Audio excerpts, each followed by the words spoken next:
latest chit chat. Grab your popcorn, sit tight, we're ready to roll. In the heart of Sacktown, we're feeding your soul. In the King's Court, the vibe's electric. If you don't like that, we're here to correct it. With the best in the game, we're raising the bar. From the hardwood to the airways, we're the King's shining star.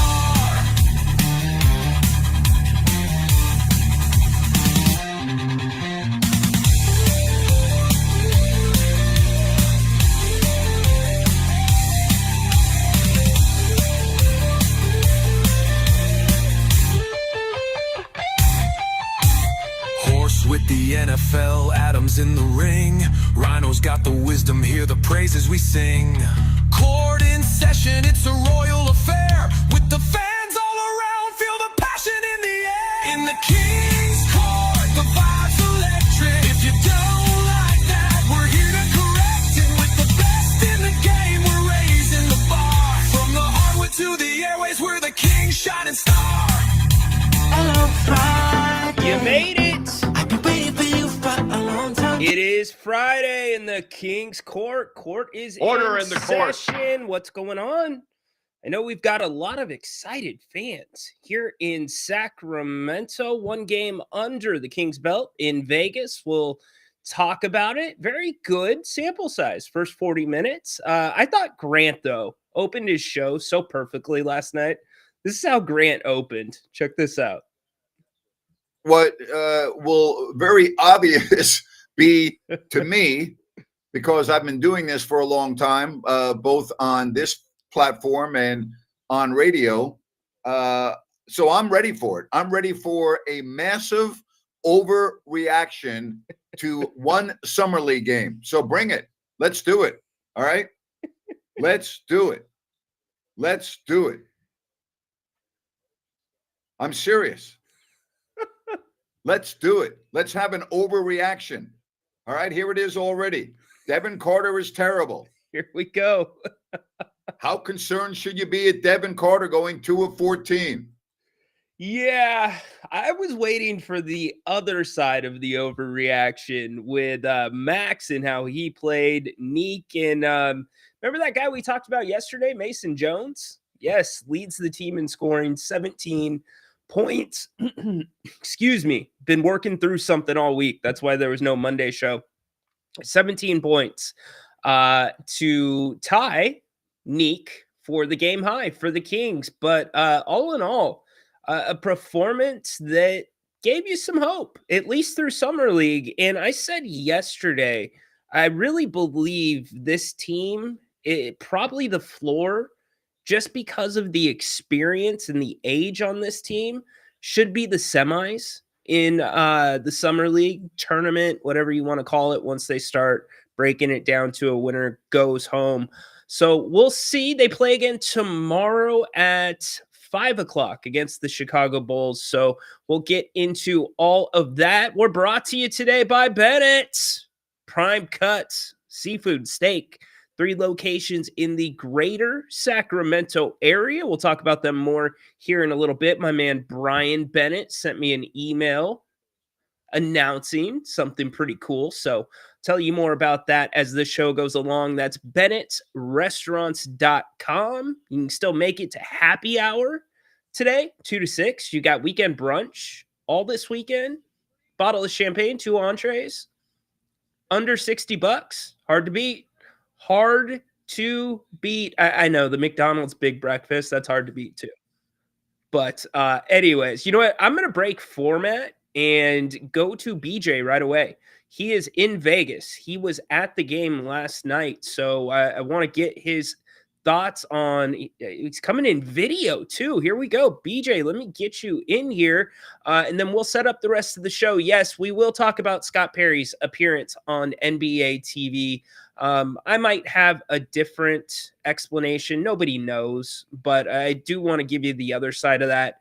And yeah, Devin Carter, are you a little bit concerned? I am in a sense, but it's a little bit different than just the numbers last night from what we saw. And we'll get to the good, the bad. Wrestling this week is probably only going to be with me. So you got to understand that the card is subject to change. I don't know that Adam's going to be able to make it. So we'll fit some of that in towards the end of the show as well. And by the way, I think I'm one of the only places that has the full audio of Scott Perry yesterday. So we'll play it here and talk about it a little bit more. But as I said, BJ is on hold. He is in Vegas.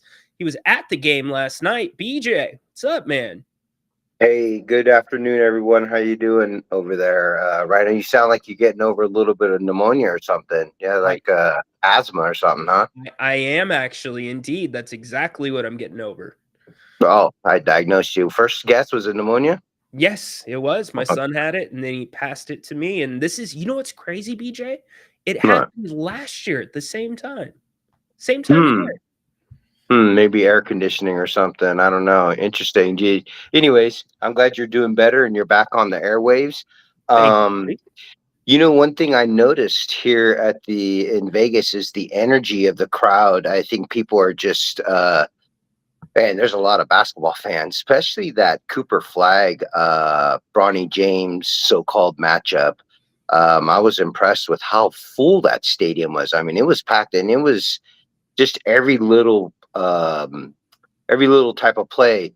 People, you know, you had half the gym cheering for Dallas, and then you had the the fakers wanting to Bronny to do Bronny things. But I was really impressed with the crowd, and you know, I had a good time watching the Kings. I didn't watch them as long as I had watched the Cooper Flag game, to try to get some seats. But you know, the thing that stood out for me, I like Devin Carter and stuff. I think he's going to be okay. I just, some of the decisions that for me in the first quarter, I thought were, and maybe he just wasn't warmed up or loose or whatever, but some of it was a little bit lackadaisical, a little nonchalant, there's no like tension to be better or something. I don't know. I think he's not bored, but it seemed like he could go into another gear. And I don't know what you saw.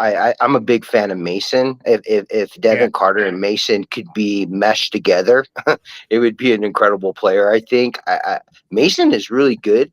I think psychologically, if he was a little bit more aggressive, you know, and maybe he's just, you know, it's the first game. It's, you know, it's only 40 minutes, but I'm a big fan of him. I would like to see him be like kind of take over a little bit more. I like his game a lot. I like his energy. One thing I noticed is the style of play.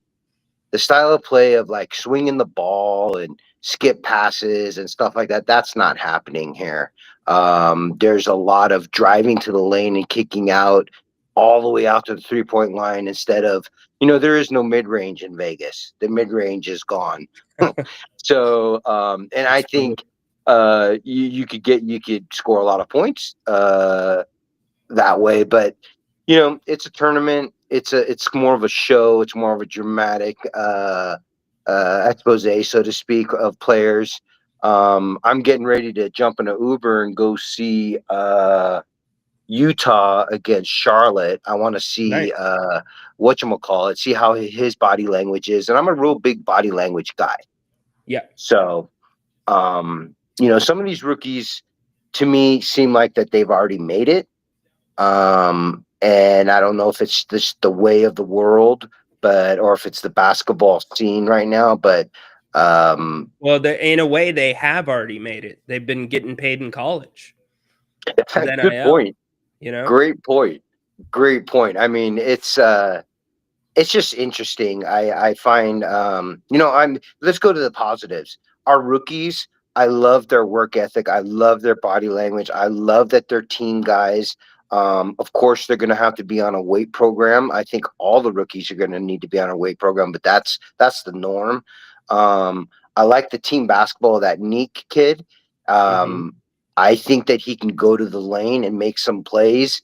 It's going to be interesting on the professional level how well he can do that. But defensively, I like him. I like the way that he slides his feet. And the big guy from Stanford, the kid can move his feet, which is really awesome to see a 7-footer move like that.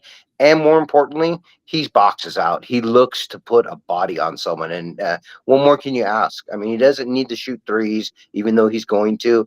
We just want some boxing out and some defense and just a presence inside. So I know a lot of people have been talking about this positionless basketball. I'm in the camp of let's get everybody to their correct position first, and Yeah. then let's play positionless basketball. So, anyways, that's what I got. I'm seeing quite a few games today. Utah, Charlotte, Chicago, Toronto, Washington, Phoenix, the Clippers, Houston, and then I want to see that big kid who got traded to Portland, the Chinese kid. It's Yeah. Port. That's the last game, Portland against Golden State. So I don't know how long I'll stay for that game, but that's a lot of basketball. I've already missed the first 3 games. I was just like I had to get a little bit of rest, and I I don't hear really you, know if man. I Yeah. got It, any. it is basketball overdose right now in Vegas, and everybody is in Vegas right now in terms of team officials from around the league. The NBA officials are there, so yeah, it's kind of the place to be right now for basketball. So go enjoy it, man. Thanks for the report. I appreciate it. Of course, there is a lot of basketball people walking around, and a lot of Yeah. Sacramento people too. So it's cool people with their notepads and making notes. I wonder like who they are. Are they scouting? And I like watching the overseas guys. The overseas guys play way different. The point guard yesterday I was playing on Indiana. I think he's like a second year. He's Mhm. nice. He's Okay. really nice. I forgot his name. But he's it's just an athlete, and he played hard defense, and he knew how to distribute the ball. So kind of remind me of a guy by the name of Davion Mitchell. Ah, Yeah. yes. So Who anyways, many in Sacramento said was trash. yeah, Get, those get him people out of who here. said he was trash are generally the people that do an evaluation of a young person their first or second year. You got to give people 2 to 3. It's going to take a little bit for these guys. Now look at Davion now. I think he's getting paid well, and he's a contributing major part in Miami. So Yep. somebody we could use. So anyways, but All right, I dude. digress. Go get yourself another dose of basketball. Are you gonna eat it like any of the wild places on the strip? Like, isn't there a place that like is it called the Heart Attack Grill where they like put you in gowns and like your wine is in an IV? Yeah, there's some weird places on the strip. That'd be a little bit strange for me. I see IVs with real stuff. I don't know if I want to see Yeah. IVs with wine, but that would be very interesting. I did go to the Bellagio. It's my favorite place to go to and see the indoor what do they call it? It's like it's all flowers, and they have all these decorations. I'll send you a picture. It's just funky, weird stuff, and they had like a big giraffe and a big zebra, and it's just really beautiful stuff. Sounds So like the Bellagio is nice. sounds like the So shroom room. Oh my exactly, gosh. it Yeah. was exactly the shroom room. So I had forgot to dose before I got there, but There there's you the go. night is young. You got to start late in Vegas. It's breakfast time in Vegas right now. Totally, People are it's just time waking for up. Bloody Marys. Yep, there you go. Hey, brother, appreciate you. Be All right, my safe. man. I love Be you. You well. take care. Don't. Hey, when they hand you those flyers, don't call any of them. Just No. I put just them in the keep trash. walking. Keep walking. Walking. Yeah. Hey, Thank you. haunted horse. He's had some bad experiences, so That's just for remember. Haunted Horse and his 4 marriages. Yeah, for sure. So, all right, All right. Beach. Thanks for Take kicking us care. off today. Later. Good job by BJ reporting in. So I guess I want to start with what BJ was trying to get across with Devin Carter. And again, we're 40 minutes into Summer League. But let's evaluate Tristan De Silva, who was on the other side of things yesterday. He was the 18th pick in last year's draft. And I was looking more at composure. I was looking more at, are you comfortable Do you know your spots? Can you get to your spots? Are you reading the floor? Tristan De Silva, and he plays a different position, plays forward. He had no problem with that. Tristan put in 19 points yesterday. What I saw from Devin Carter in 40 minutes, and again, we'll go through the game. You guys will get your comments involved. If you want to call the show, you can certainly do that as well. All you got to do is, hit the link that is in the chat. You can scan the QR code as well. To me, there's two things that stuck out, and one of them happened before the Kings even left for Vegas. It was Devin Carter being asked about running the point, and he straight up said, "I've never been a point guard." And so to me, last night watching him running the point, he did not look comfortable whatsoever, which isn't a huge surprise, but the gap between Devin and Tristan seemed kind of apparent. Actually, really apparent. Now, Tristan got an entire season under his belt. Devin got half of a season. Tristan played for a really good team in Orlando, but that was the 18th pick. Devin was the 12th pick. So when we talked about Summer League and we kind of brainstormed what we thought the Kings and the rest of the NBA were going to be looking at, one of my big circled things was Devin's going to be under a microscope, because this is going to determine, I mean, can he play that backup point guard? And in fact, Scott Perry, some of you who called me crazy after Nique was drafted, and I was like, I think Scott might be looking at him as a one. Scott kind of backed that up yesterday when he talked to the NBA TV guys during the game. So I expect Devin to look more comfortable, but if that's the same Devin Carter that you see through Summer League, I think it's going to get interesting with what the Kings do with the guards. We know what Devin can do defensively. He can be a pest, but I mean, he had an 8-second violation yesterday. That can't happen in Summer League. So small sample size, 40 minutes, a lot more basketball to go, but it's those tiny little things. It's not saying that Max is going to be the next coming of Wemby. It's not saying that Nique is the next Tyrese Halliburton. They played well. You know why they played well? Because they played basically their eligibility out in college. So we'll talk about both of them a little bit more in depth as well. We'll hear from both of them as well. So thanks for being in here on a Friday on the King's Court. Again, call the show. If you disagree, you agree, you got your own ideas, do it. Please do. Pop it off. There you go. Pop it off. Don't think, just go. Here we go. Do it. All right, let's get to you in the chat, and then we'll talk some more about the game. We'll also get to this Scott Perry stuff that's been going around. I was shocked when I looked at my timeline, and I'm seeing people, one individual that I know that follows the team closely, for him to put what he put, because I know the team watches what some of us put out there on social. I'm like, oh, wow. That must have been something. So we'll replay that. And I actually think it's not what everybody else thinks. I think Grant kind of hit at it last night. But anyways, let's get to you in the chat, see what you're saying, what you're doing on a Friday. I'll just start from the most recent and wind it back. Fishing at the rim, outside shot, floater, etc. Okay, guys, talking about somebody. Don't give Vivek, or I don't think Vivek cares for defensive guys as much as he adores shooters. Well, why did he hire Doug Christie as his coach? Why did he want Doug in there? I don't know. You might be right. Offense is sexy. Defense changes teams. It does. Even the Kings yesterday, their defense turning Orlando over and making them pay for the turnovers as well.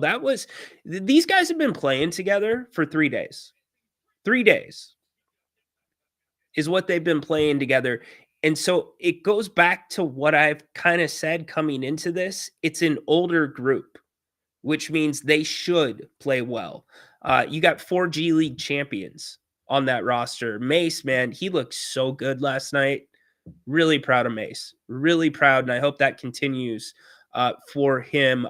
Based on last year and a small sample size, Devin is missing go-to moves offensively. I don't know that Devin has a go-to move offensively. And I'm not saying every second-year player, and again, second-year player with a grain of salt. Devin didn't get any of this last year. He was not at Summer League. But you're starting to learn those things. You're starting to find your spots. If you're a guy that already knows your spots, like an edge come, then you're ahead of schedule. You're going to be special.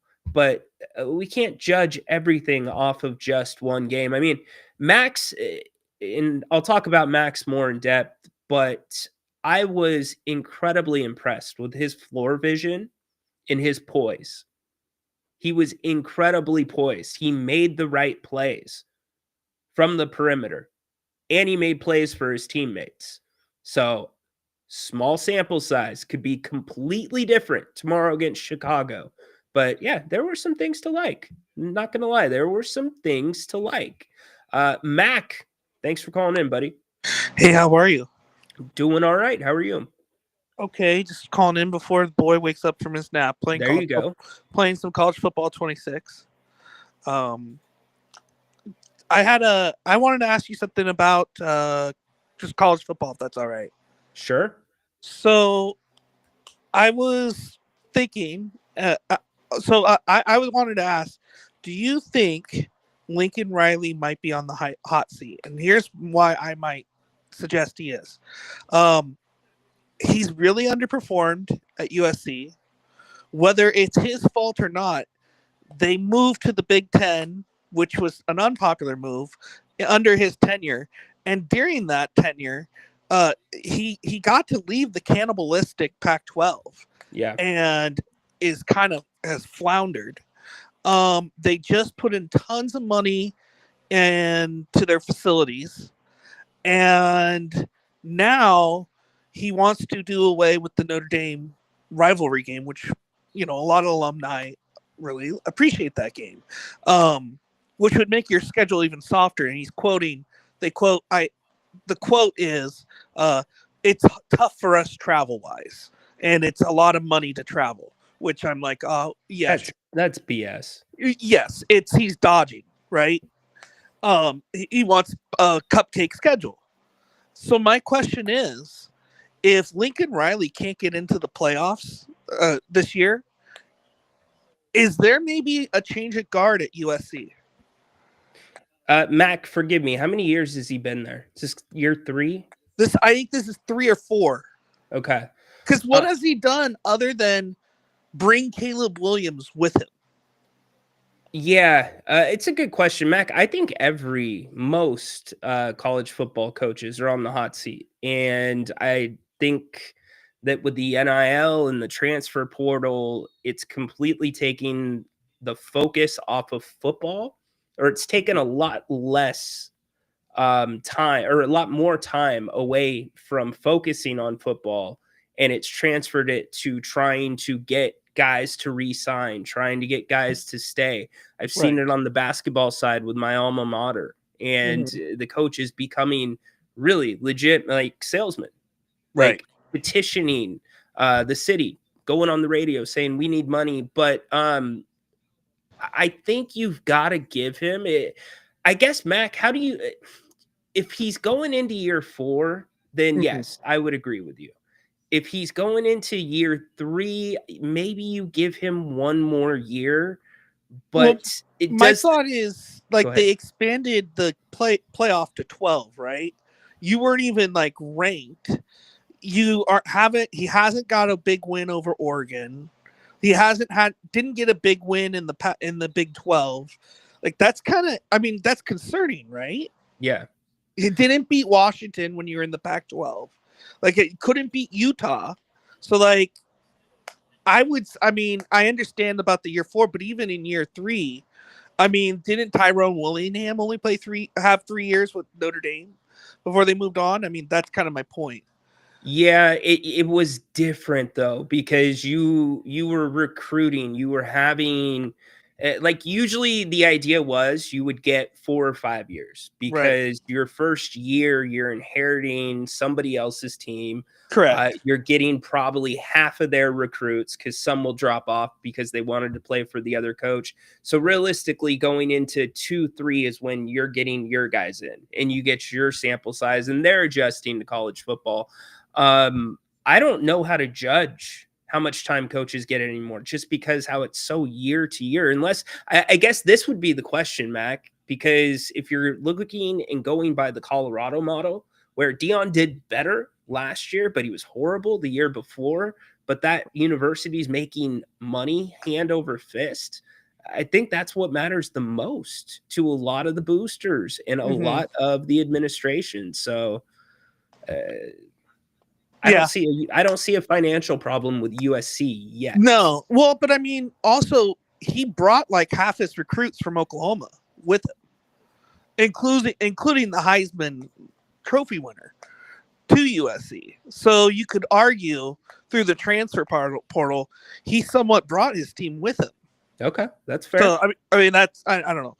Anyway, here's my second question, and I hate this because I'm a Notre Dame fan. Good Catholic boy. I love Notre Dame. I hate to see the USC game go, but I feel that game was more important to Notre Dame than it was USC because it allows Notre Dame twice a year, or at least once a year, because they also have Stanford and they alternate, to get into the California pipeline. Who would replace USC to go and help you recruit the California pipeline? I don't. The only person, I mean, maybe BYU, but that's still pretty far. What would Notre Dame do if they lost USC for recruitment? Is what I'm saying. Yeah, no, it's a great question. I don't know. I think it's huge for them for the reasons that you stated, but also I don't think a lot of people like playing Notre Dame because they're independent, right? It's kind of that wild card. Right now they're up. I think Freeman's a really good young coach. I think they'll be back at the table, maybe not win a championship, but with universities being able to pay the players directly now, I don't know that the pipeline is as important anymore. Reach is everywhere. You know what I mean? It's hard to say. Like, Mac, you'll look back on this 10, 20 years later and be like, I can't believe what happened for 5 or 6 years in college football. Yeah. Until this all gets reined in. This is literally the Wild West, and everything that we know about college football traditionally and like recruiting and how long coaches have, it's all out the window right now. I truly believe that. And of course, the NCAA is not going to do this. Conferences don't want it. There needs to be more of a governing body, if that makes sense. The conferences are doing it. The NCAA is literally just a property manager. They're collecting the TV deal money from ESPN, wherever else, and they distribute it out. Conferences are now bringing down punishments. The NCAA is not even doing it. So I think the first step is getting the NCAA the hell out of the process. The conferences have that much power. Let the conferences deal with the TV contracts. Don't let the NCAA. What are they doing? Suing players, suing schools, going into $30 million investigations because butter is not a violation, but peanut butter is for your bagels. It's stupid, you know? Yeah. Well, I mean, and one last thing, Grant was talking about gambling, or we were talking about, and I brought up, I said one day there's going to be a scandal and it's going to force sports to be governed just like baseball was with PEDs when Congress enforced, basically made them make rules or whatever. I think that scandal is going to happen in college football. And I would not be shocked, especially in the conferences, to see games get called favorably for certain teams because it would be beneficial for the conferences to get bowl money and stuff like that because they have to revenue share. That's just me, and I think college football is going to be the first one to have problem with gambling and stuff like that. That's just me. Anyway, Yeah, I hear you, man. It's already a problem yeah, across the board. Yeah, and this whole also here's your other problem. Now that they are capping, or they're saying you can pay your players, but you can only pay, I think it's like 22 million, 22 point something million, per all of your sports. The idea is, okay, well, you can distribute the money across your sports. What's going to happen? It's going to be the exact same thing with Title IX, where it's like, okay, we've got to have a women's program for every men's program in right, that sport. What did schools start to do? They just started cutting sports. right. And I think you're going to see that same thing because the money, Doge is asking how much money does colleges get from sports? It's insane what they get from just take away the TV deals, what the boosters, it's nuts. Right. And that's why Ed O'Bannon, when they finally filed the lawsuit, which started with the NCAA, I don't know, 94K. I don't know what the name of the game was, but it was like 1994, 1995 is what they were suing over. It was just, they were making too much money then and making it on the back of the kids. And that's when, and think about that. That was what, like almost 30 years ago? 30 years ago now, and now finally they're just getting paid. So you can only imagine the amount of money that's coming in. So no, yeah, I agree. So, anyway, all right, have a good day. Take it easy. We'll talk soon. Appreciate you, Mac. See you. Glad that okay, I'm not the only Notre Dame fan around here. Appreciate Mac. Blue chips, his age like fine wine.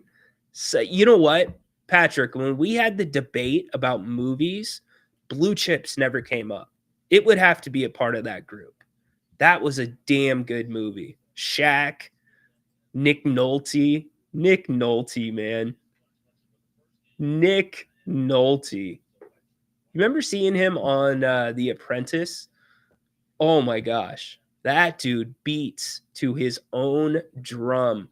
That money made for your school should go towards student services and better facilities. Yeah, well,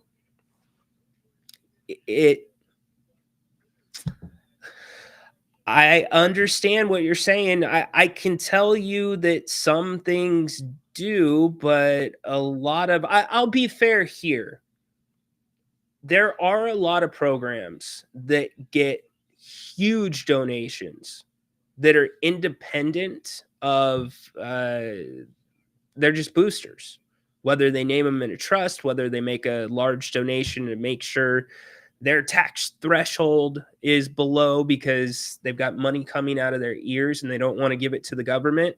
They make donations that build new facilities privately. Like San Diego State, their new basketball center, yeah, that was built from a private donation. Insane. Look at us talking college football. You don't get stuck with other coaches' players because you can use the portal to get all your guys year one. It's not that easy though, horse. You can't get all your guys. How are you gonna get two high level wide receivers to come when there's only one starting spot? You know, like that's where I would really love to know where that intersection is at right now. And I could get close to it with basketball. I don't really want to like poke my nose there. I'm more interested in football. Like the amount of attention that's actually spent recruiting versus the portal. I think that would be fascinating to find out because I know like when my experience during the season, coaches were traveling still and recruiting in areas that we were playing. And as soon as the season's over, you're off to recruiting. It was full time. So I wonder how that's changed up. I really do. Let's talk some more about last night. We are going to get to the Scott Perry thing as well. I've kind of teased it for you. There's some of you that felt like Scott Perry may have been struggling last night. What's it mean to you now when the team is struggling? I want to kiss you. I couldn't care less about the team struggling. Yeah, these were the tweets that were coming across my timeline. And I'm like, how did I miss this? Everybody's asking, like, is Scott Perry lit? What's going on? Like, it's not making sense with his interview. Hello, Tribe fans. Welcome back to Major League Baseball. Sort of. Paid attendance today is 1,412. Some of them were driven away by that little 10-run first inning the Red Sox put up. Take over, Monty. I'm in the bag. Good night. Me? So the audio has been hard to find. I have the full audio, and I don't want to imply that Scott Perry was drinking and enjoying Vegas. It's not what I'm implying, but I think it's a good idea we listen to it. And I'm going to point a few things out. You can make your own decision on that. Before we get to Scott Perry, let's hear from the rookies from last night. Most importantly, I thought Max, to me, was the most impressive, simply from this one thing: super composed. The game wasn't too fast for him. I was very surprised at some of the moves he was making. And a lot of that comes too with being an older basketball player, but he's a guy that didn't play basketball very much until he got to college. But here was him after the game last night. You obviously got things going for everybody. What were you seeing in that opening quarter for you guys? Just sticking to the game plan, trying to be physical on defense, and then rolling hard first couple possession. That worked for us really well. Then they had to adjust, and our wings got some good shots, so I think that's what got us started. Do you think the second half was kind of more indicative of what you guys can kind of put together compared to maybe that feeling out process in that first half? Honestly, I would need to watch film to really tell you this. I felt like I was really into the moment. It was also my first summer league game. There's a lot to observe, realize, and I was trying not to think too much. So I'll watch film and I'll get back to you on that. What are just maybe the things that stick out initially that might need to be cleaned up? Well, honestly, I'll answer the reverse of your question. I thought we did not turn the ball over many times. I thought that was a really good positive. I thought in the second half we picked up the ball a little bit better. We're better defensively, so keep that going. I think these are the main two things. And then I believe maybe we can rebound a little bit better. But overall, I think it was This kid's intelligent. Is anybody else thinking that while you're listening? This kid is intelligent. performance of everybody. What do you think of the cohesiveness of the team? You guys spent some time together. Dip's big on sharing the ball, playing hard together. How do you feel like you did with that? Yeah, I think we did pretty well. Honestly, it's hard, when you put a summer league team together. We don't have that much time all together during the mini camp, but all the guys were really bought in with our game plan, how we were going to play. And I think that was the success of our team. Obviously, we all want to play to win. So at the end of the day, the only way to do that is to share the ball. So you were talking a lot out there, especially early, kind of seemed like you were kind of directing things. Is that a part of your game that's the big part of your game, and how much more can we expect of that even during the regular season with the big club? Well, I feel like that's everything. That's everything I can bring is a big, kind of anchoring the defense. I've talked a lot with Dave. I talked a lot with our front office, DC, our head coach as well, and they were all telling me, look, you got to be the loudest guy on the floor, being able to direct the guys, calling screens left, right, pin downs, all this.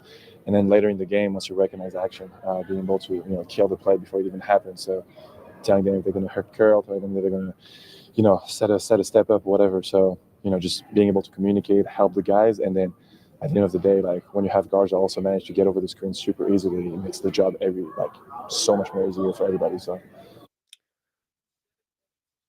says the right things. He was already talking about learning before this, how to watch film. 11 of his 16 points came in the first quarter. He went on I believe it was an 8-0 run himself. Breakaway dunk, which surprised me. I didn't know he was that quick. Impressive in this context for a first summer league game. Makes you wonder if this continues. And remember, summer league, not the same level as the G League, not the same level as the NBA. But if you continue to see the development through the summer and it carries into training camp, and certainly may play himself into a role with the Kings right off the bat, because if Max can do what he did last night at the NBA level, that's kind of exactly what all of you have been asking for. That's kind of what you wanted to balance Sabonis out. So I don't want to jump the gun. I'm with Grant. Don't want to overreact, but an extremely good showing for him. As for Devin Carter, again, I don't know what to make of Devin Carter's journey yet. When we listened to him yesterday, it was either yesterday or the day before. I don't want to say, and I watched it again. I don't want to say it was like defiant or I don't know, a little jaded, but he made it clear in the way he said it. I've never played the point guard, and he's being asked to pick that up. Think about how much basketball this young man's played in his entire life. He grew up in an NBA household. He was not drafted to be a point guard, and it's starting to look like, and this is what we said, I've talked about it here coming into Summer League. I talked about it before Summer League. It's starting to look like if he's going to have a spot on this team, it has to be the backup point guard role. If it's not, I think he might be expendable. As crappy as that sounds, because I think he is going to be he'll be a guy that plays 10 plus years in the league if he stays healthy. But the defense, it kind of is the best comp right now to a player of Devin Carter. Really, Gary Payton Jr.? Obviously, Gary Payton Jr. doing it in a better way. So I hope Devin can kind of settle down and settle in and get comfortable. And I don't put that completely on Devin. I also put that on the coaches. You got to get him comfortable. You need to do him some favors too. But you can see a difference, and this is the direct difference, and I'm going to point it out. Tay brought up Mason Jones. Watch out for Mason Jones. He might land a two-way contract. The Kings have already two two-ways and a qualifying offer out to Isaiah Crawford, who played some minutes last night. So as for Mase, I think Mase is going to get a look somewhere else if Sacramento doesn't give it to him. But I do want to draw the comparison that I was just about to between Mase and Devin Carter. Different players, but do you notice how Mason is playing the defense? He's evaluating what's going on the floor and making a decision about the best spot to go. Unless his spot's open, he's going to go to his spot then. Devin's just not quite at that level yet. He wasn't there last year. Can't blame him for that, but you're going to have to see a much better line from him. And in fact, I wonder if Devin, and I put this point out there before he went back to Stockton in the regular season, last season, I think Devin's forcing things a little bit too much offensively. 2 of 14 from the field last night. You don't need 14 points out of Devin. You need his defense, and you need whatever you can get out of him within the offense. Kind of like a Keon Ellis. If he gets an open shot or an open look, shoot it, knock it down. And when I think about Devin's best games this season for the Kings, it was exactly those things that got him going. Think about the Boston Celtics game in Boston. Devin wasn't forcing anything. The defense was playing off of him. So he just stepped up and hit a couple of threes. And that built his confidence. Now they had to play him. Opened up a driving lane. He played really well because he took what the defense was giving him. And so I don't know if that's going to be something that's going to be coached up with Coach Dip this summer. It's going to be a focus point once they get into training camp. But when he's been good, it's when he lets the game come to him. I don't know. You don't need 14 shots. You don't. You need 8 to 10 assists. Max, if we go back to the final, I'm looking at the first quarter score sheet. Let's go back to the final box and check it out really quick. The shot distribution, Devin took more shots than any other Sacramento King last night. You don't need that. You're forcing it. Max got 11. Mason got 10. Nique got 12. 14 shots is too many for Devin Carter. 14 shots is not what the Sacramento Kings need from Devin Carter in the regular season. So that's something to look at. What's that number going to be throughout Summer League? I hope that's being passed along in some form or another to him as they go along in this Vegas journey that continues tomorrow at 5 o'clock against Sacramento. Coach Dip talked a lot about wanting to play with pace, wanting defense to turn into offense.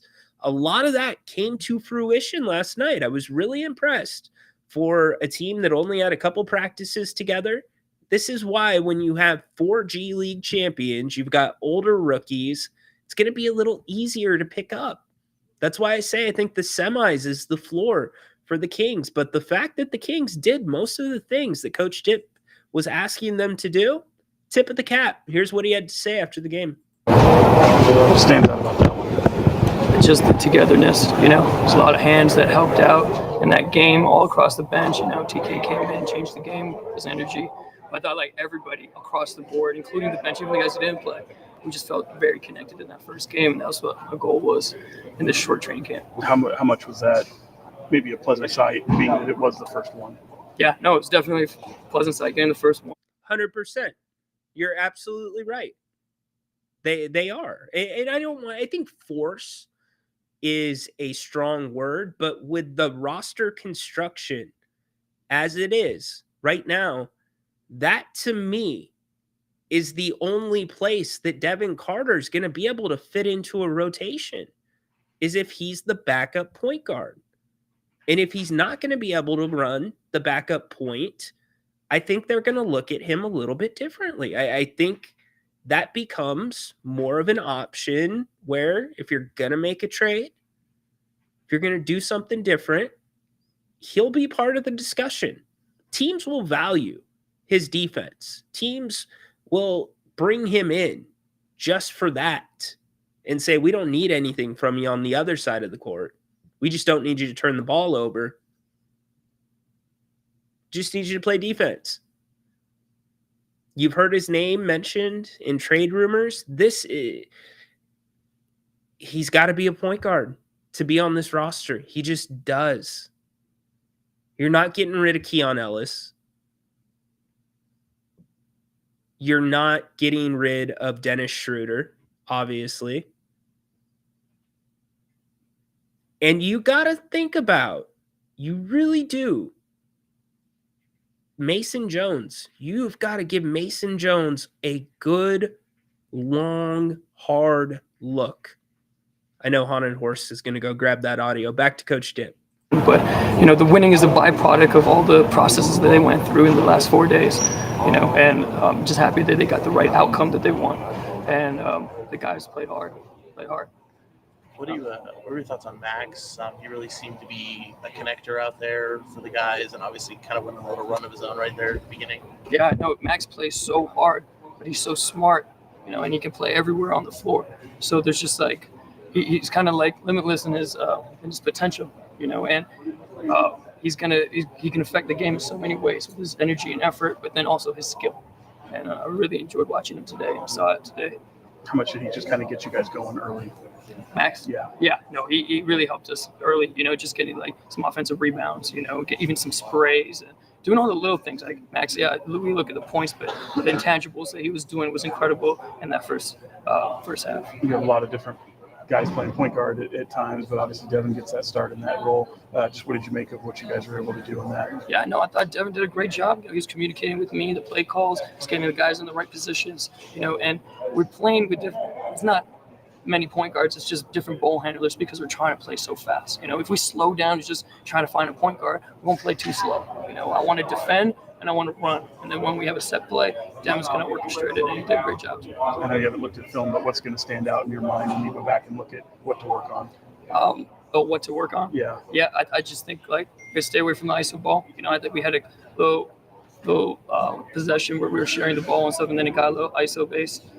Probably that, and then defensively, I just in the half court, I want to touch ball, and that's why it got a little loose, a little bit. It's like we got to get up into their bodies. You wanted a defensive orientation coming in. Just sort of, how do you feel like you guys did setting that tone in game one? It started with 94 feet pressure. They picked up, and I challenged them.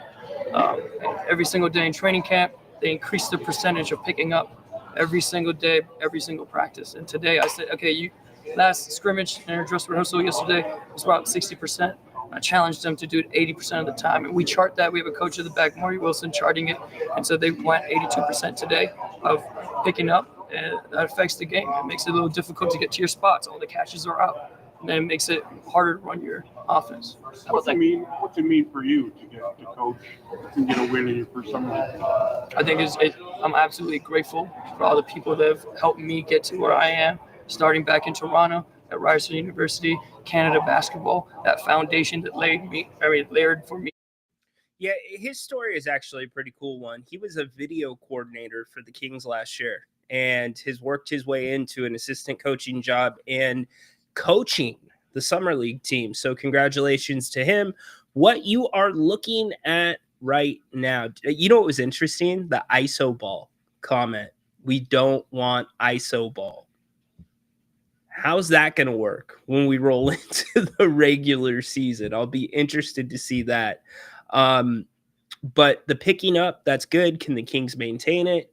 We'll see. It's good to put pressure on the young guys both ways. Put pressure on your team and put pressure on the other team. So I've mentioned it a few times, and I want to be fair. This is not, I'm going to mix in some levity, but it's also not a joke thing. I'm playing this for context because I think there's a lot floating around that might not be fair. Maybe it is fair, but I think it's okay. It should be the right thing to do to point out both sides. And that's with Scott Perry last night. Scott Perry joined the broadcast during the fourth quarter, and the start to the conversation was a little awkward, to say the least. What does it mean to you now when the team is struggling? I want to kiss you. I couldn't care less about the team struggling. And so it brought about comments like this. Everybody's like, is Scott Perry impaired? It's Vegas. I bet he's partying and he just showed up at the game. Talking about a guy that's been in the NBA for longer than some of you have been born.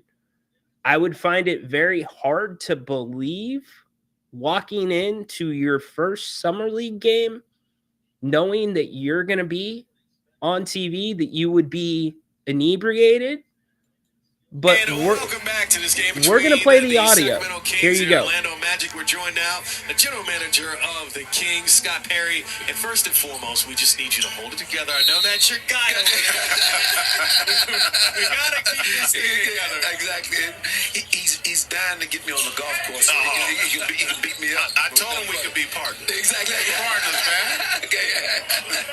So, from what you're seeing from some of your draft picks the last couple of years, Nique, Clifford, and also Rayno. And there's Clifford catching that alley-oop. What are you looking for in this first summer league game from some of these guys? You're just looking to see what's transferred over from the 2 practices we've had, and these young guys are really have good basketball IQ, and that's showing here today. And so you want to just make sure that the moment is not too big for them, and to see them progressively get better as the game goes on and the summer league goes on.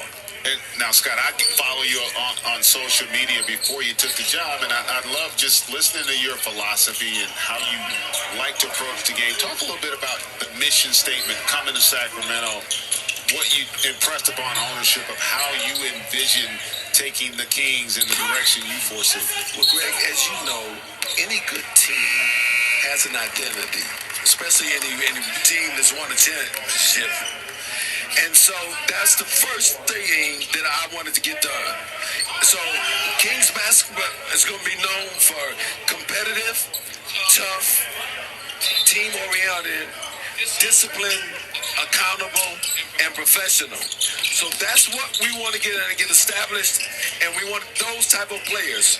So we also want to excel on the defensive end and let the defense control our offenses.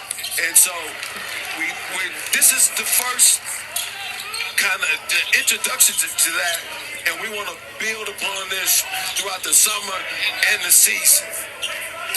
Yes, certainly. It seems as if, too, when you draft guys, we're noticing the age, 22, 22, 23.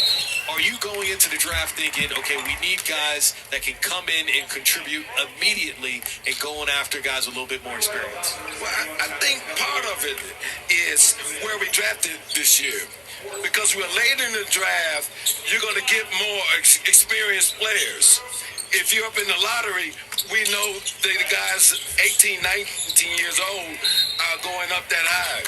So I like getting these experienced guys because Greg and Chris, as you know, they're coming in a little more physically mature and mentally mature. So they have a chance to contribute to a team right away. So if hopefully both of these young guys can give us some rotational minutes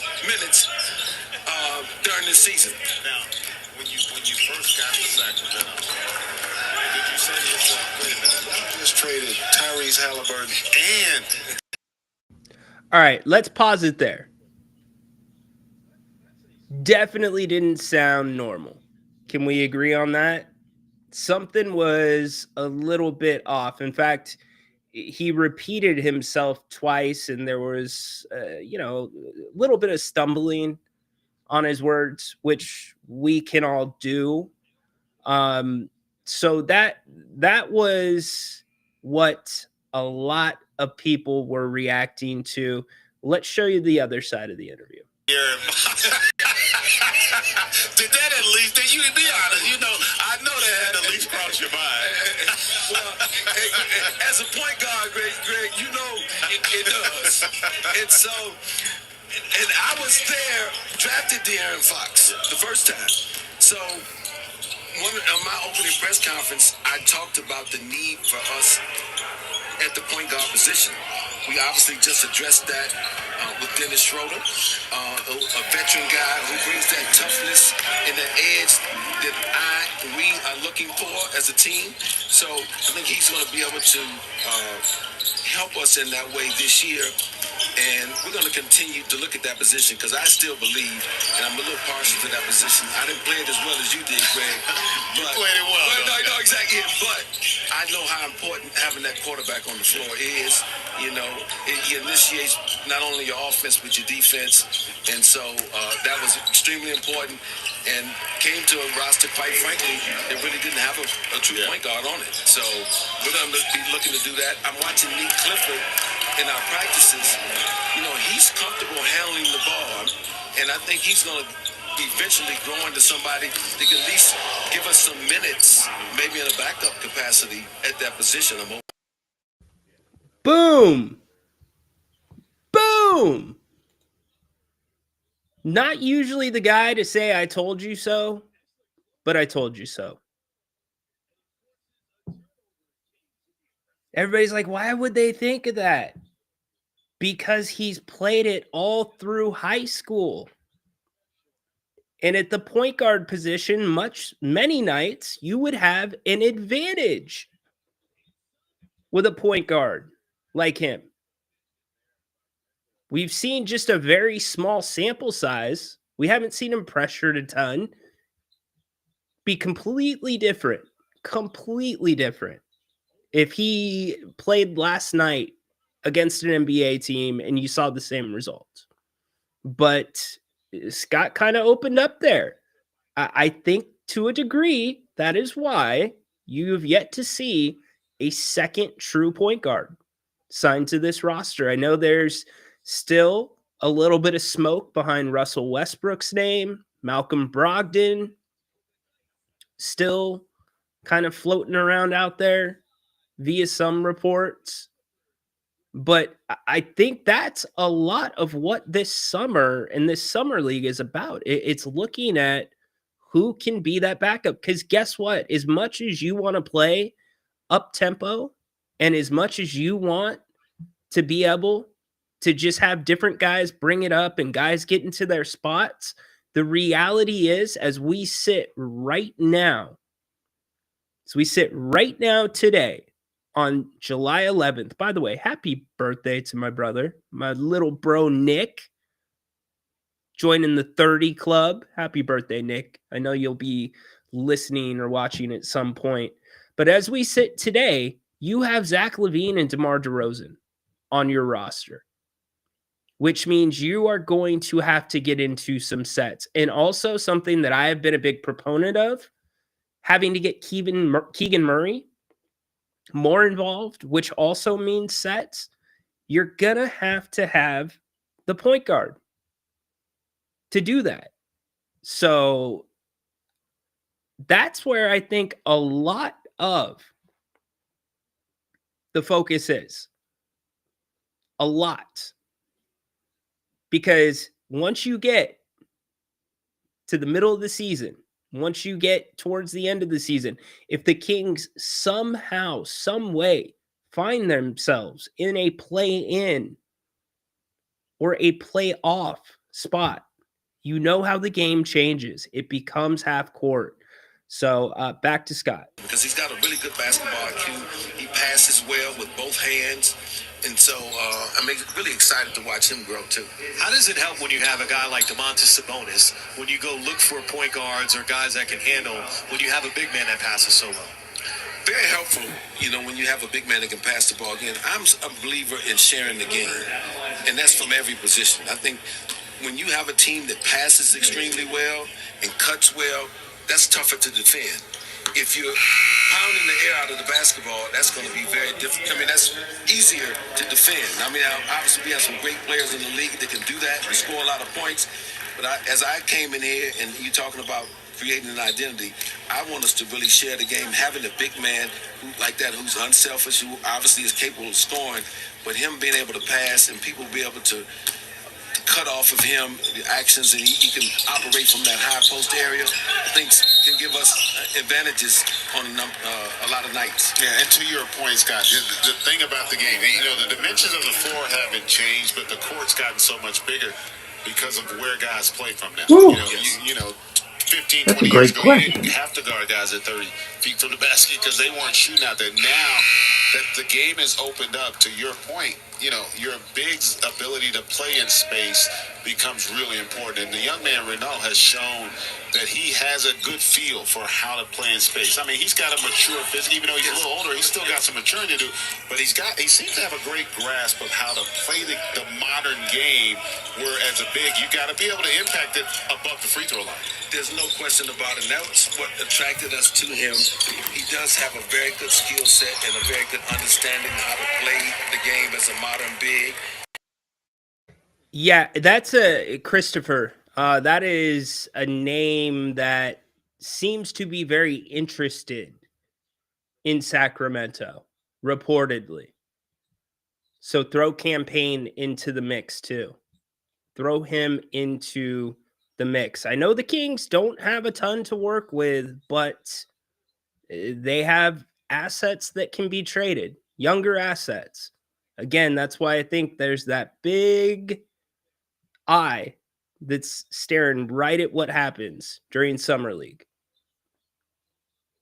Let's let Scott finish up. To your point, he needs to continue to get stronger, to gain more balance, be able to hold his position better. But I tell you what he's shown me today, and I know he's been working a lot at it coming into the draft, is moving his feet defensively out on the perimeter. He switched on to a couple of perimeter people during this game, and he's held his own. And he knows that that's something he's going to have to do if he's going to want to play and play consistently at this level. He's an extremely hard worker, as is Nique. These guys, I mean, when we drafted Renault, he showed up the next day and he was insistent upon working out twice a day. We're like, hey, you haven't even signed your contract yet. We can't get hurt, But he still wanted to go in the gym and shoot a little bit and do things. So he is committed to this game. And as you know, when you get a big man who loves to play, that is big, and I think that means he has a because he is committed and wants to be good at his craft. General Manager of the Sacramento Kings, Scott Perry, we appreciate your time sharing some of it with us here on this broadcast of the Kings in the Orlando Magic. Chris is starting to play a little golf now. Oh, Chris is playing a little golf now?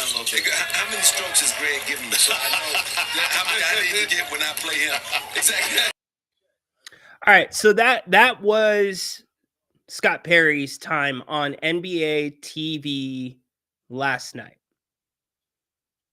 I'm not playing it for views. I'm not playing it to make a joke. I'm playing it because you know what? I'm going to take Scott Perry's side on this.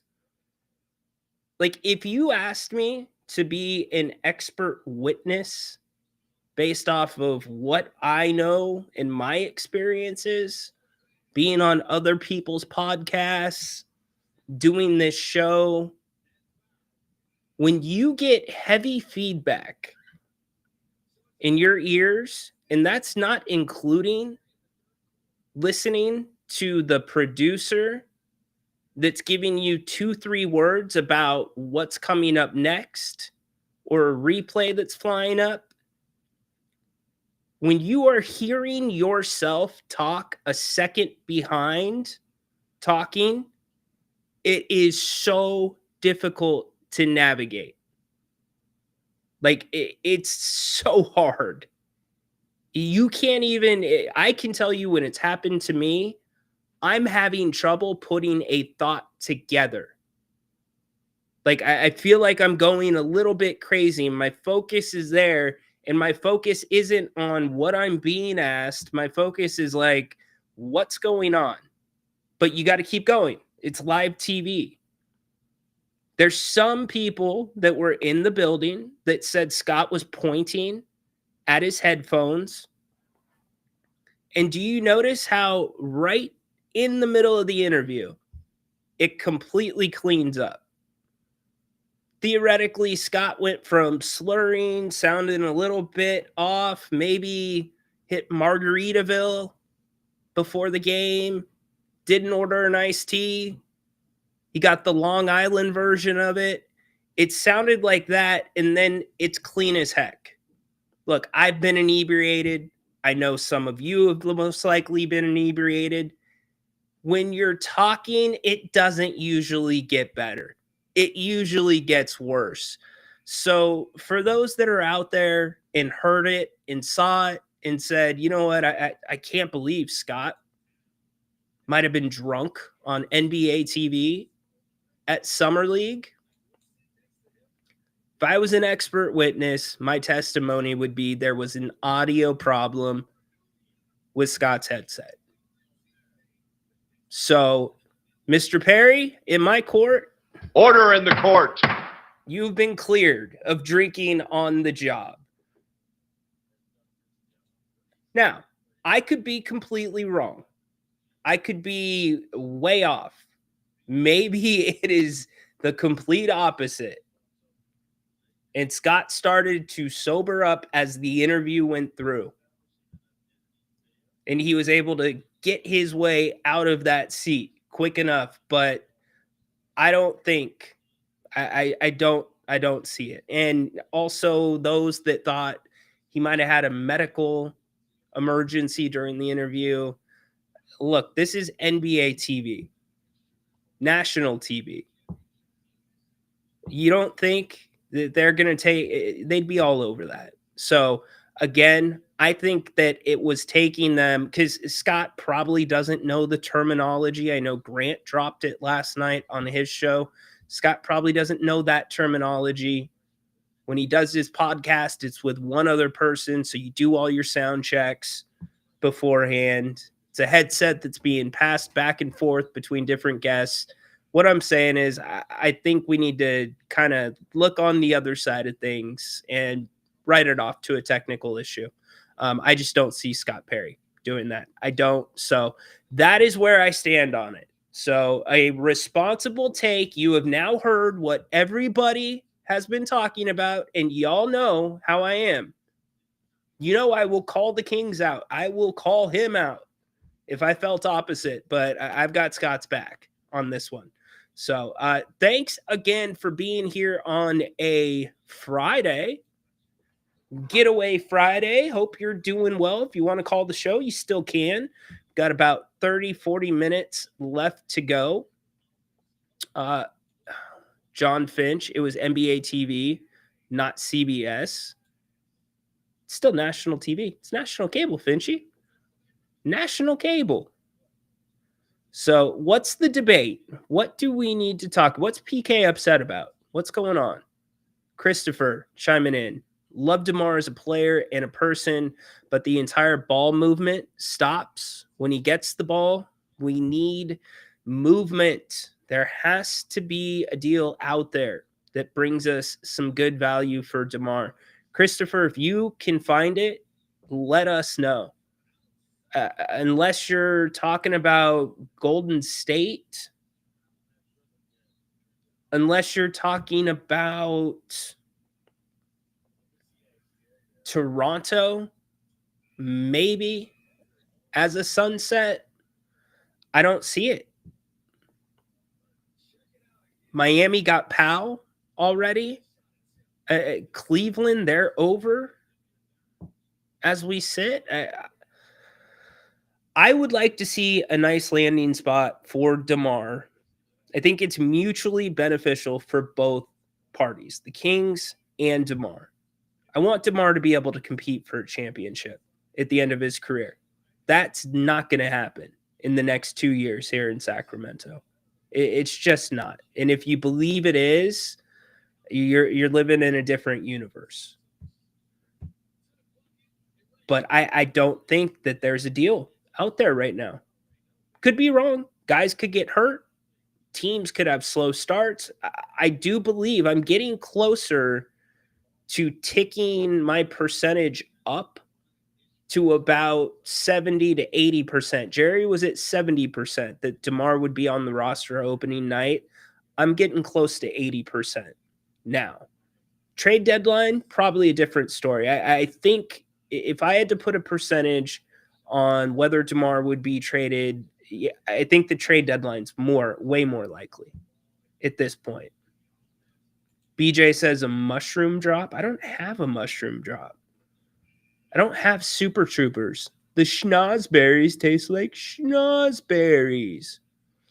I don't have that one. Or did BJ just do a mushroom drop? Yeah, BJ's walking across the bridge in Vegas right now on his way to Cox Pavilion, and somebody gave him a sample. Give it to me again! And he's like, give me another one. to me again! Give me another one so I can go back to the flower room, the mushroom room in the Bellagio. Like Reno says, make Keegan. You have to, Paul. You got to know. And we debated on this show just earlier this week about what we thought Keegan Murray's number might be.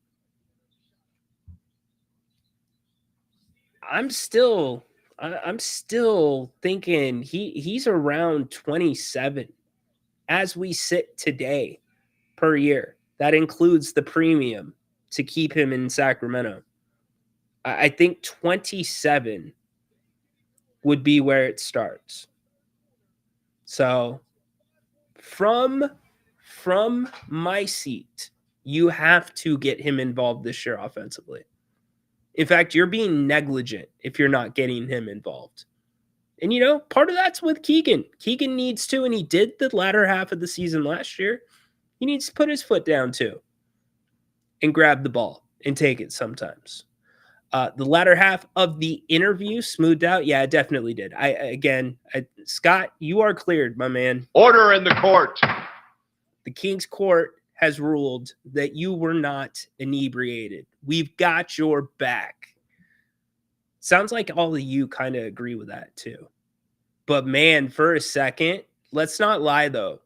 For a second, because of like how Grant has set up Scott Perry, it's his last job probably. After this, if it doesn't work out, he can sunset off and retire.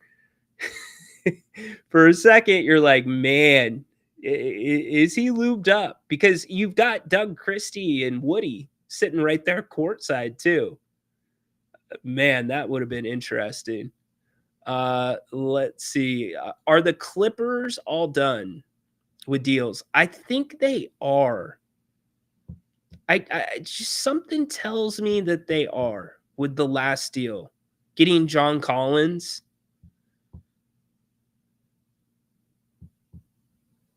The clip, and you extend James Harden. By the way, James Harden, the most overpaid sixth man in the NBA right now. Yeah. And the next decision the Clippers are going to have to make is Kawhi. That's coming up. Would you take Kawhi here in Sacramento? It's not realistic. Probably would not ever happen because of what you would need to give up, and he would be on an expiring contract. But would you take Kawhi? Just asking. He was hearing his own voice in the headset feedback. Yeah, exactly what I said, Bruce. Glad we are on the same page. We do. Boom, Bruce. We're on the same page. We do not think that there was any inebriation. Heard Christie coaching from the stands. Really engaged. Not surprising. I like it. Balls is in. Doge is weighing in. He's drunk like Joe. Okay. So now we have 2 votes saying that we have absolved, and that's me giving all of you a vote.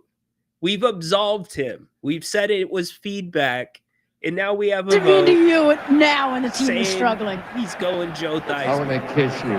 I couldn't care less about the team struggling. Over 35 Kings winning 10 games. Are you talking about the over-under? Or are you talking about Kawhi? Is the Claw much younger than DeMar? Yes, he is. The Claw came out in 2007? No, it would have been 2000. He would have been 2010 or 11. So Kawhi is, where's your age, my man? He's 34. Yeah, so he's much younger than DeMar. But yeah, 34. I believe he's got 2 years left on his deal. 2 years left on his deal. Then he's going to be in a spot where he's going to want to kind of pick where he wants to play. I think he likes being close to Southern California and home. I do know that. Keegan in a contract year. If the Kings won't pay him, they will trade him. That is true. You cannot lose Keegan for nothing. You just can't do it.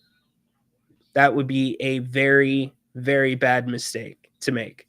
That would be a bogey mistake times 5, in my opinion, because you put Keegan Murray into a contender, you put him on a playoff team that's like top 6 playoff team, he's getting votes for all NBA defense, no doubt about it.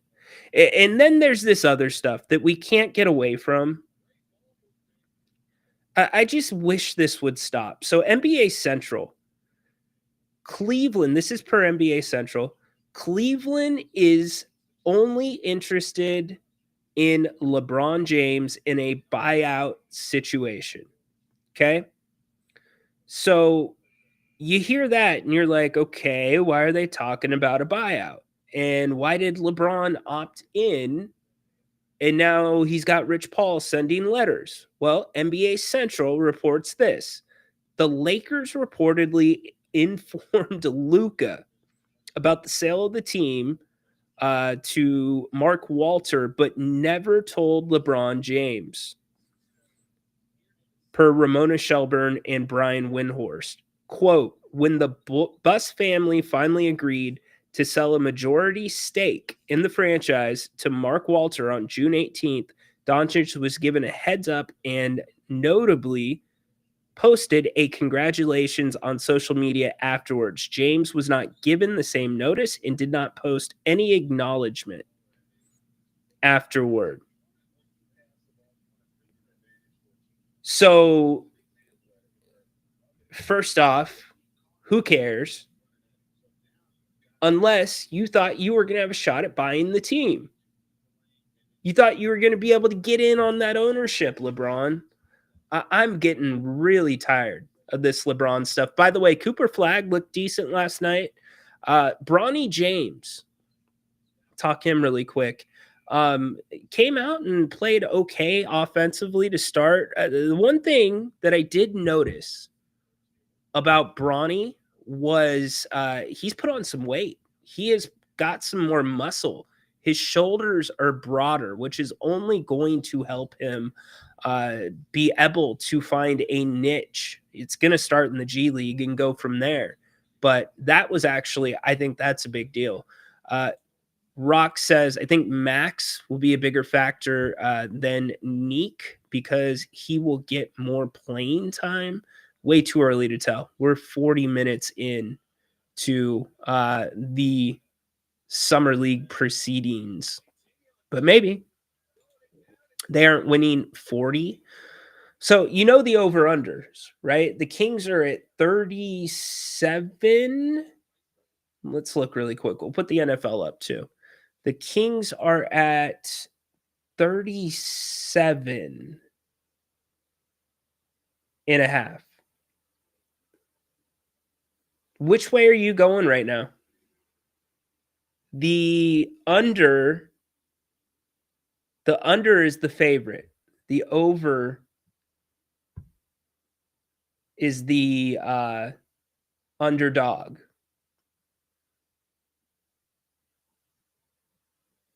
I have to go under. There's no way I can go over. Because the West got so much better. You know, the Kings had good luck last year against Houston. They played them tough. They played Dallas pretty well last year. Those games have changed. Portland, even during the rebuild, smacked the Kings around one time. San Antonio, I got to think they're going to be better. Utah always ends up being either the first night or a second night of a back-to-back, at least once a year. And I think Utah, I don't know if they've gotten necessarily better with Ace Bailey. They're going a different direction. They got rid of Clarkson and Colin Sexton, who I actually thought Colin Sexton would be a good option here in Sacramento. I got to go under. Where's everybody else at? Are you going over or under? Yeah, I'm with you. I'm with you. You guys are no. Hey, no betting on this channel. Come on, another way out there question, but here it goes. Mac McClung. Chris, did you hit me up privately about this? Somebody hit me up in my DMs about that. No, Mac, no. You've got a better option in Mason Jones. And I say that with all due respect to Mac McClung. Anybody that has seen him play in person, you know that he wants to be known as more than a dunker. He's a really good basketball player, but I would take, honestly, I would take Mason Jones over Mac McClung. I would, Christopher. I would, my man. Sacramento Kings are reporting today is Isaac Jones's birthday. I thought his birthday, is it today or yesterday? You know what? Thanks for bringing that up. Let's wish Isaac a happy birthday. In fact, I'm always prepared for this. I always shell out a little bit extra money for some of our favorite people around here on the King's Court. So I got Mike Tyson to sing Isaac happy birthday. So Isaac, here you go, buddy. Hey, yay, yay, it's your birthday. Hey, hey, hey, it's your day. It's not Monday, it's not Tuesday, it's not Wednesday, it's not Thursday, it's not Friday, it's not Saturday, it's not Thursday. It's your birthday. Happy birthday, Isaac. Kings are hoping he can play himself into some minutes with this team this year. We didn't have a point guard how many games last year? Did you hear what Scott Perry said? Completely agreed with him. You didn't have a point guard all of last year. Now, like, yeah, technically you had Markelle Fultz, but he had been out of the league. McLaughlin, not really serviceable.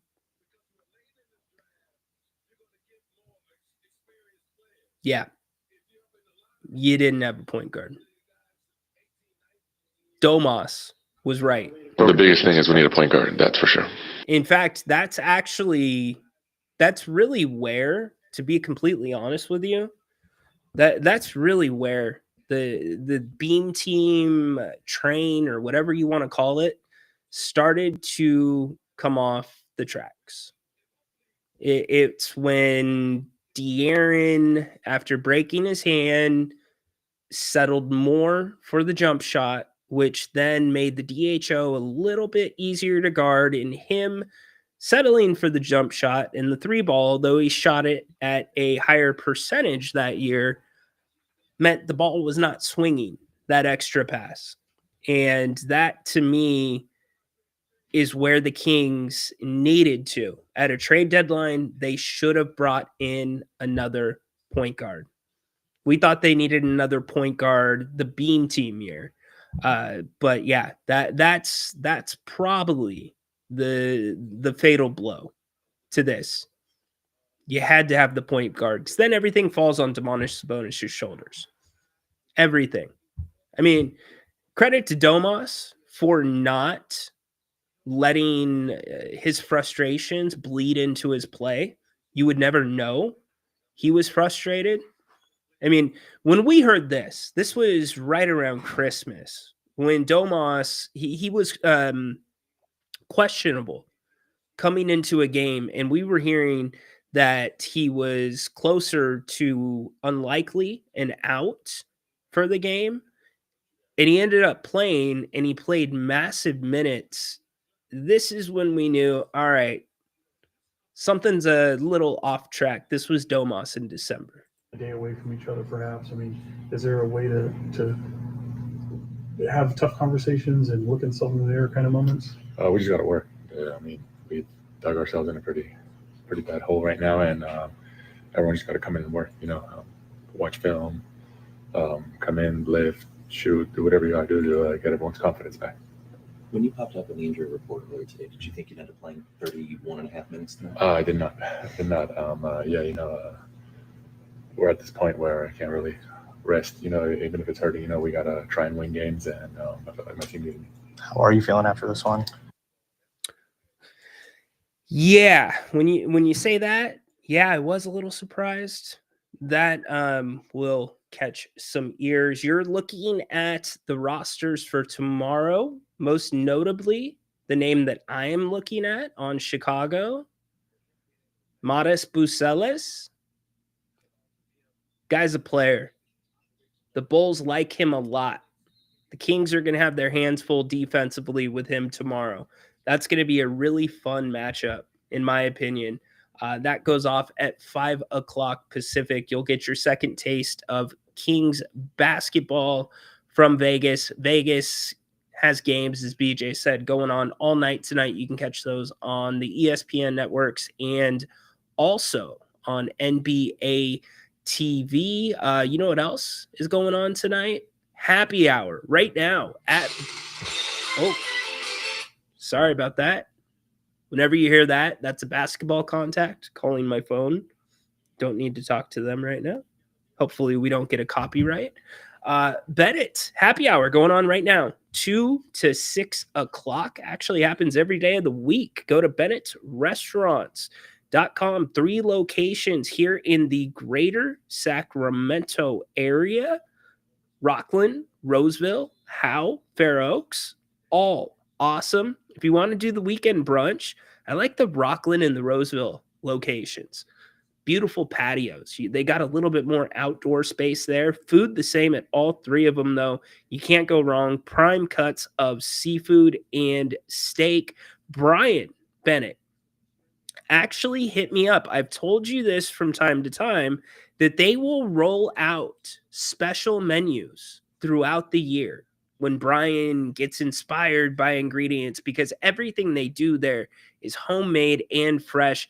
They are rolling out a taste of summer menu.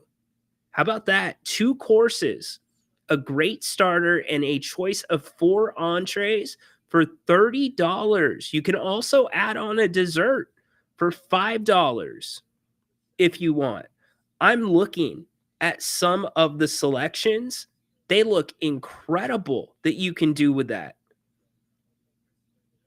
Salmon, lettuce cups, spicy chicken sliders, grilled chicken, bacon, and cheese sandwich, tortas de carnitas. Holy moly. Don't believe me? Go get the proof. Go to Bennett'sRestaurants.com. That'll be listed up there. You can also make reservations. You can buy gift cards. PK, I believe there's still an outstanding gift card somewhere, allegedly. I've heard.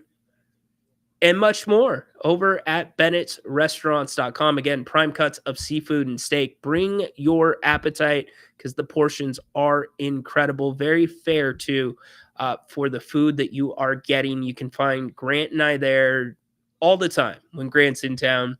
And thank you, by the way, for going and supporting them and letting them know that you heard them on the channel. And let us know when you go, because we'll give them that feedback as well. And we'll retweet your experience. I've heard that Brian has come and chatted up some of you.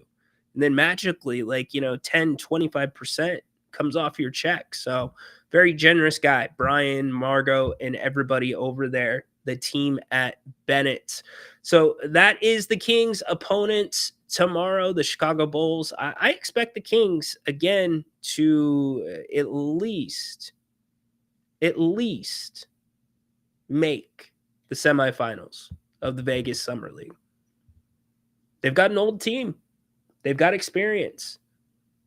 And I can tell you, because we touched bases yesterday, they've got a guard that is really motivated. He's ready to go. So this team is under good wings right now. So looking forward to that. Paul, BJ, Jesus going as the referee. What's going on? Is there going to be a fight here? John Tesh sues Rhino, story at 11. Don't I get like 4 or 5 seconds to transform the media before you sue me for playing your song? You know, the NBA is bringing that back. You know who else? Or NBA on NBC is bringing that back. You know who else just signed on to be with the NBA on NBC? I am super excited for this. This is one of my favorite calls of all time. In fact, he's one of my favorite announcers of all time. But Kevin Harlan. Somebody has run out on the field. Some goofball in the hand. On NBC. He's bare-chested and banging his chest. Now he runs the opposite way. He runs at the 50. He runs at the 40. The guy is drunk, but there he goes. The 20. They're chasing him. They're not going to get him. Waving his arms, bare-chested. Somebody stop that man. Here comes the blue coat. Oh, Kevin. they got him. Here comes They're the coming blue from the coats. left. Oh, How they good is tackle him that? at the 40-yard line. Oh, that was the most exciting thing that happened tonight.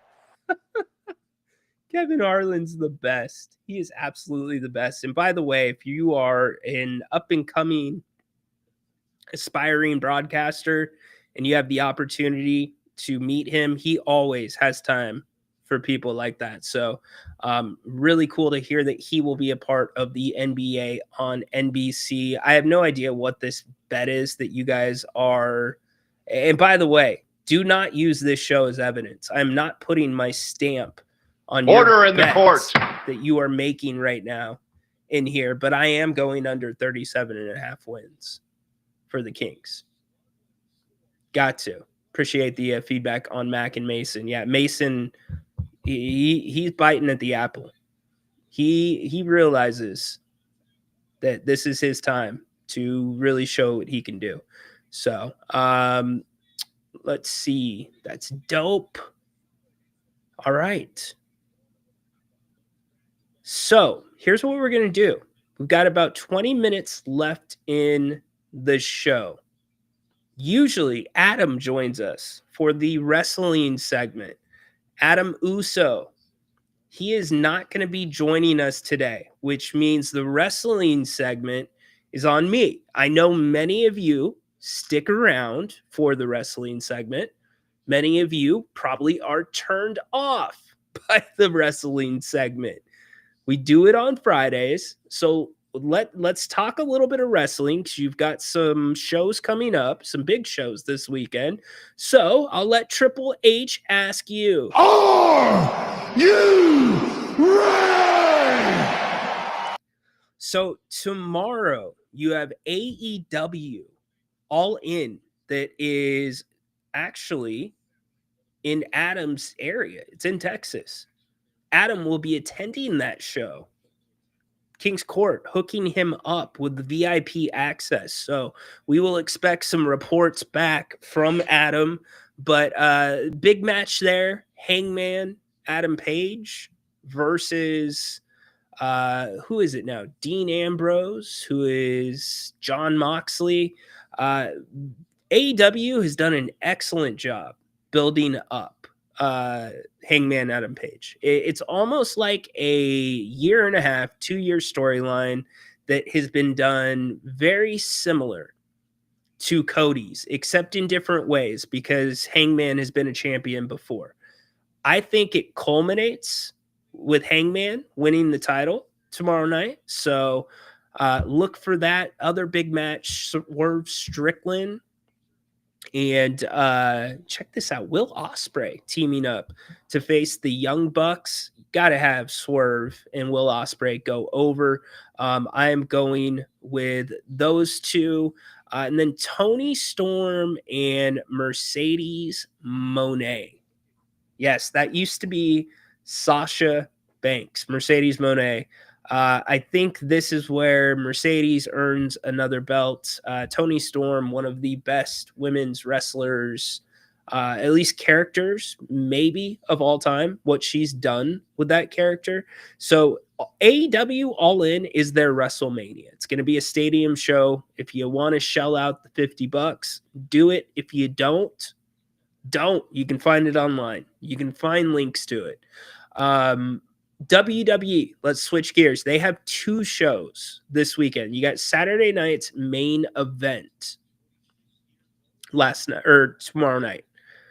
Saturday's night's main event. The main event of the show is Bill Goldberg. Yes, Bill Goldberg is back. And he is wrestling Gunther for the world, heavyweight championship. I am not a Bill Goldberg fan. In fact, I can't stand Bill Goldberg. Guy just go away. I thought you already had your retirement match. This is supposed to be his retirement match. My guess is he loses. Gunther wins. If anything else happens, it's because there's going to be a cash in. But if Bill Goldberg wins, I'm out of here. I'm not doing a wrestling segment next week. Ludwig Kaiser. Allow me to introduce you to the man who is the epitome of efficiency and elegance. He is dressing up as El Grande Americana. Awesome. He's doing a good job. Now, here's where I'm going to caution him. The TV cameras caught him saying something that you should never say. In fact, it was something that I said the first time I met my wife's dad, because he lived in Mexico. So he only came over here once a year. Yes, El Grande Americano. He only comes over here once a year. And so I'm like, you know what? I better take advantage of this. I better make a good impression. And I should probably ask if I can marry his daughter, right? And so he's wearing a Raiders hat. And at the time, I was bartending while also still doing my other job. Anyways, I was bartending, and the chefs would always say this, like, saying to us. And I'm like, what's that mean? And they're like, oh, it means like, no way, dude, or whatever. And so I'm like, oh, so I'm at dinner. We're all there. We're at Nena's in Stockton. One of the only reasons beside the Stockton Kings to go to Stockton. And I'm like, so you're a Raiders fan? And he's like, yeah. And I'm like, no mames way. And silverware dropped at the table. My brother-in-laws were like, and I'm seeing this shocked look on their faces. And my wife has her napkin over her mouth. And I'm like, what did I just say? I thought that meant like, no way, dude. And my soon-to-be brother-in-law says, you basically just told him to go suck a cow udder. Yeah. So Ludwig Kaiser said no mames on the broadcast on Monday. So Ludwig, don't do that, my man. It's going to get you in trouble with Tiffy time. Do not say that. If anybody speaks Spanish in that dialect and you know what that means, you know what I was feeling in that moment. I wanted to kill those chefs that told me the wrong thing. So he's doing the Americano thing. That's cool. And then you also have Evolution this weekend, all women's pay-per-view for WWE. That is on Sunday. So you've got a full weekend of wrestling coming up. Sounds like you're getting a live SmackDown tonight, by the way, from Atlanta. Sounds like they're really teasing this Cody Rhodes and Randy Orton kind of feud. They're even doing it with marketing. Now Cody's got a vodka and Randy's the official spokesperson or sponsor of what's it called? Fireball whiskey. So to me, they understand. I'm hoping that those two come together at some point. So that's what's notable in wrestling. I had to do it by myself. How did I do? Did I do okay? Is anybody still awake? Any questions about wrestling?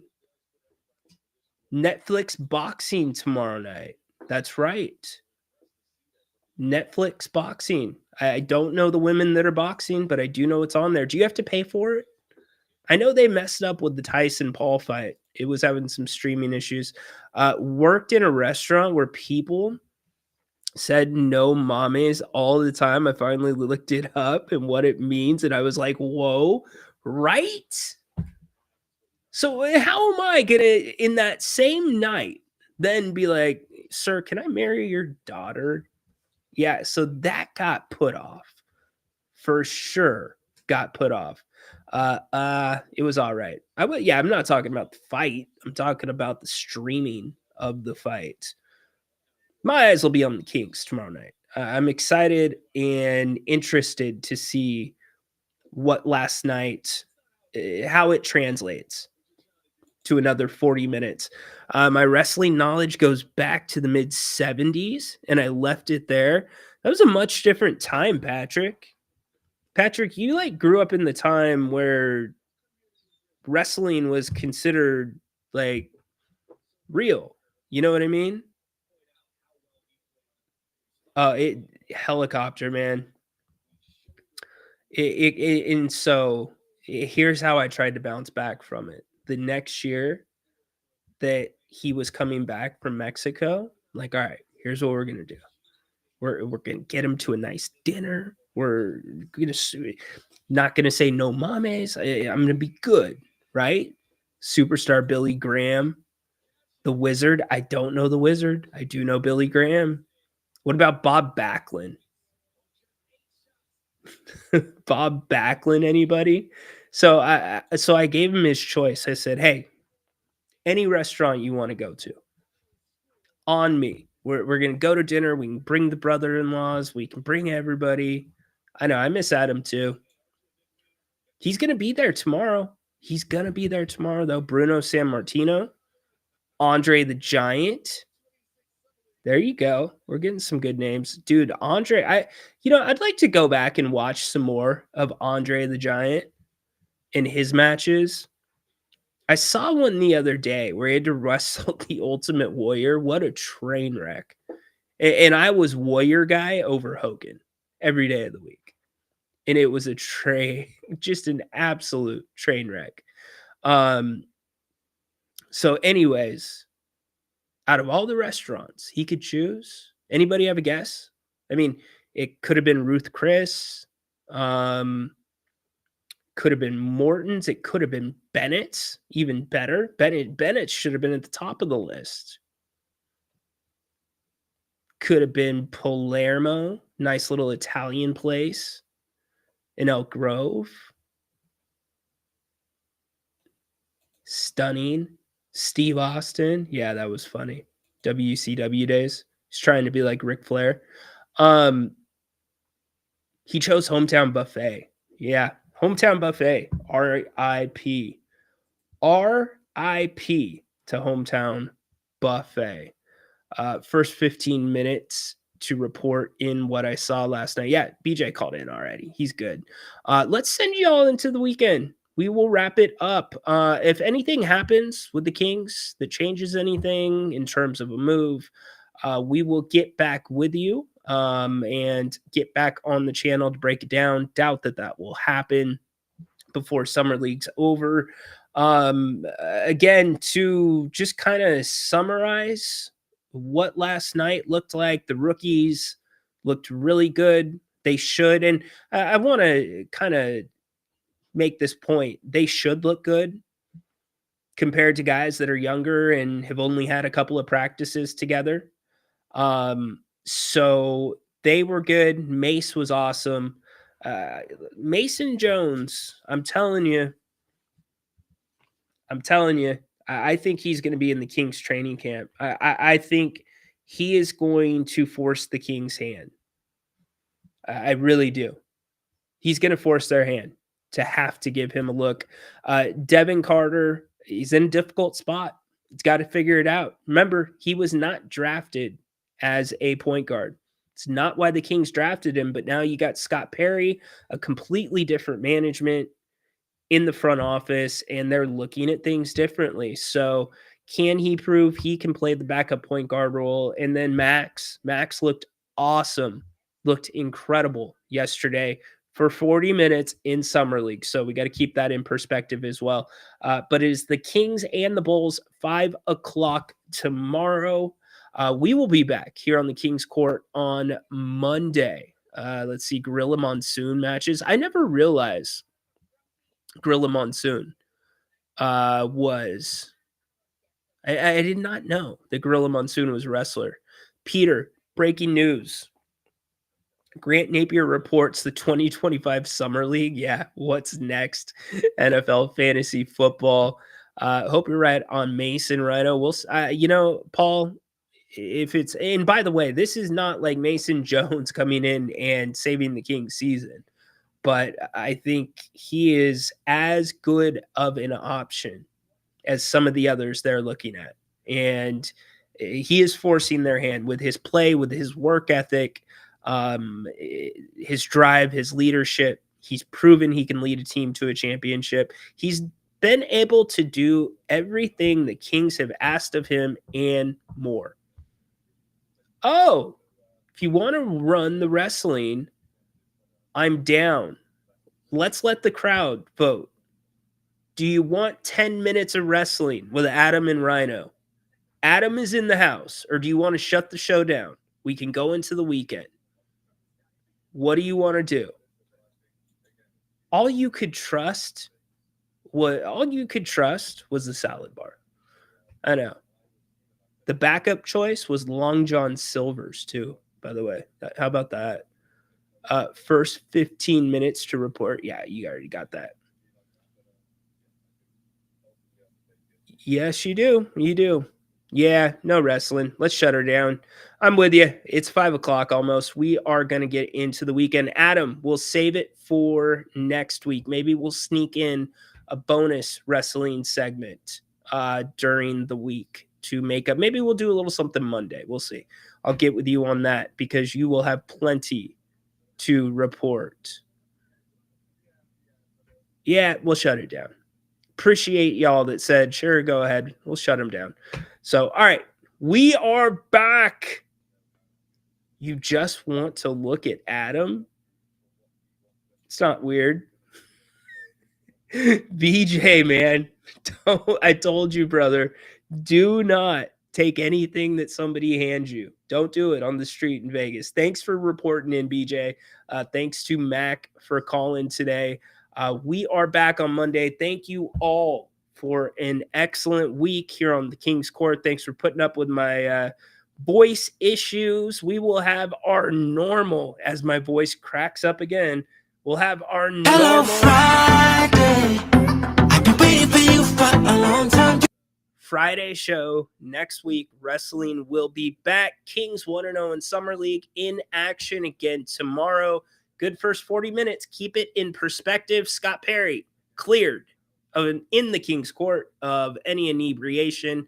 Definitely something to do with the headset and the audio, in my opinion. Be safe, be well, stay cool. Make sure you get to Bennett's for dinner. Go check out brunch. Have a great weekend. We'll talk to you on Monday. Go Kings. Light the beam. Court is dismissed. Order in the court.